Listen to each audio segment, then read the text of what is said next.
Hey y'all, it's your friendly neighborhood therapist, and I'm currently waiting for my daughter to come out of a birthday party. I ain't feel like driving all the way back home. I just stayed for the hour and a half. But nonetheless, I got something that I want to ask. I just saw a post that Jessie Wu made. I follow her on all social media platforms. Go ahead and give her a follow. She's a really good content creator. But on any note, she was speaking on the discrepancy or the differences in our treatment of Black men and Black women when it comes to things we deem wrong or problematic or things they've done and how easily we forgive one over the other. And I have the same question. Now, I am not typically about the divisive conversations. I feel like they're pointless unless we talking about how to fix it, right? The whole Black men versus Black women or men versus women in general. I know that those conversations should be had, and I know that these situations exist, but I just feel it's pointless if you're not trying to be productive and fix the problem. Okay?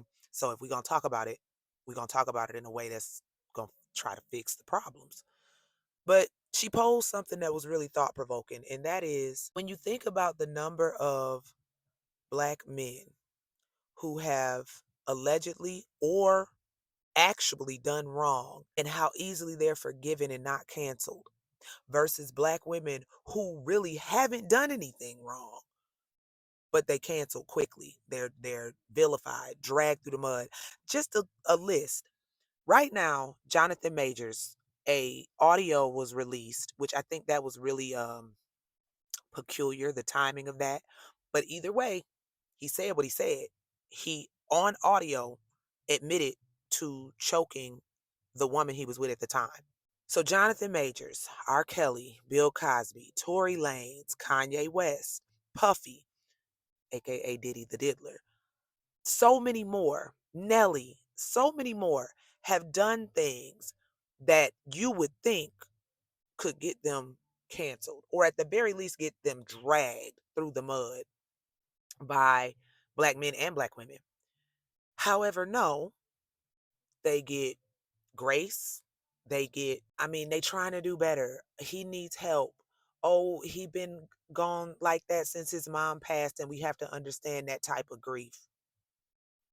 Okay. So then when you take Black women, Meg the Stallion. The interesting thing about Meg the Stallion is the grace that y'all grant Kanye because he lost his mother. Meg lost her father young and lost her mother, grandmother, and another family member all in the same month. Can we say that everything she's done then is attributed to the fact that she had those severe losses in her life? Do y'all grant her that same grace and space? Because that's worse. She lost everybody.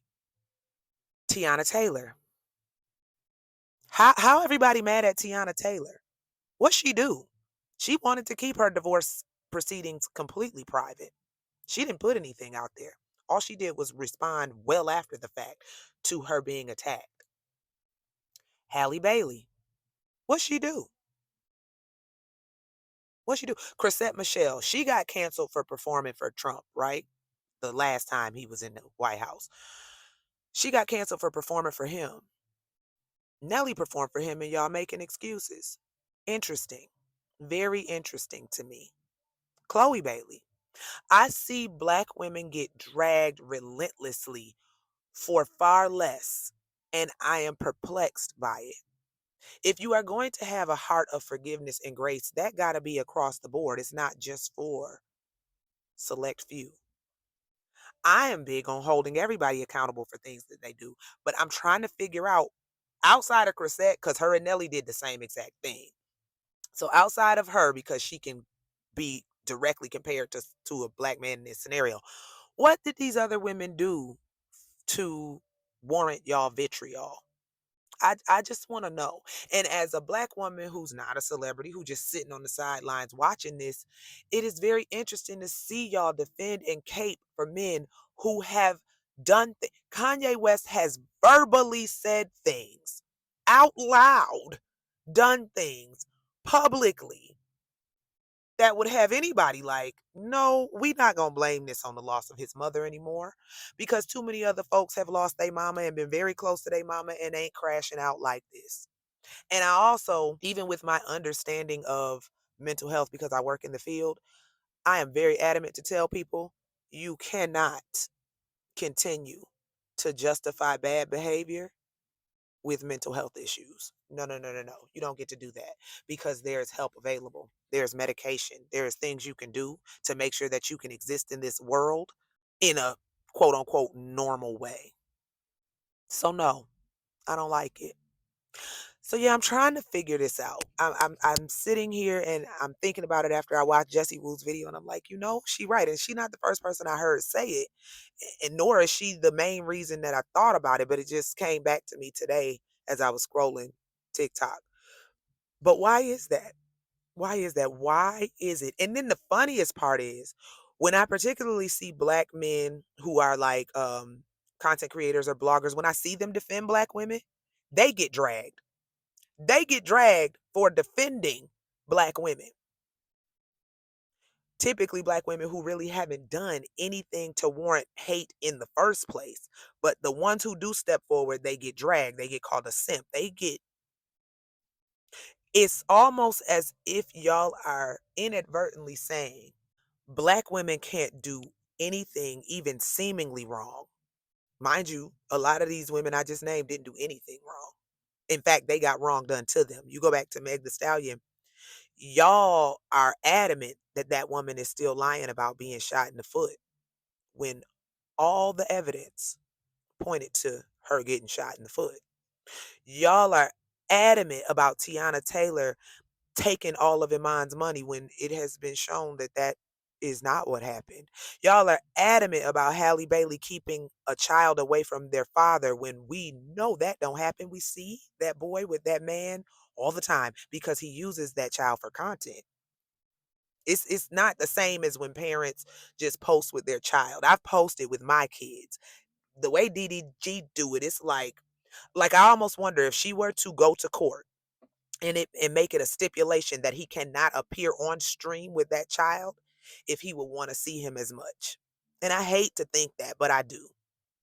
So I just want to know y'all thoughts. Like, I mean, it's kind of no way the other way to look at it other than this is blatantly hypocritical.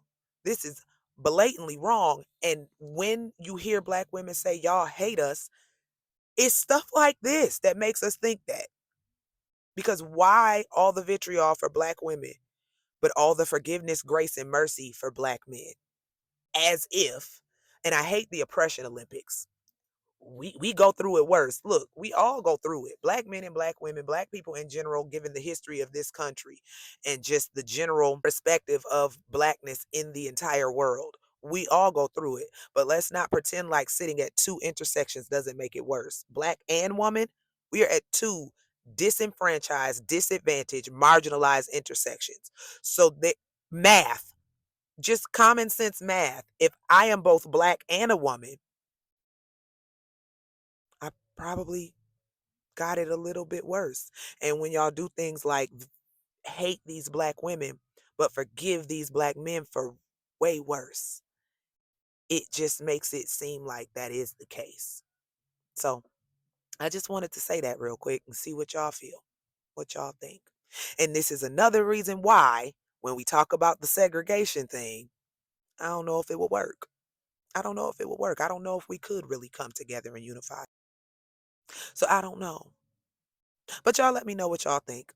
Again, it's your friendly neighborhood therapist, and y'all have a beautiful, wonderful rest of the day.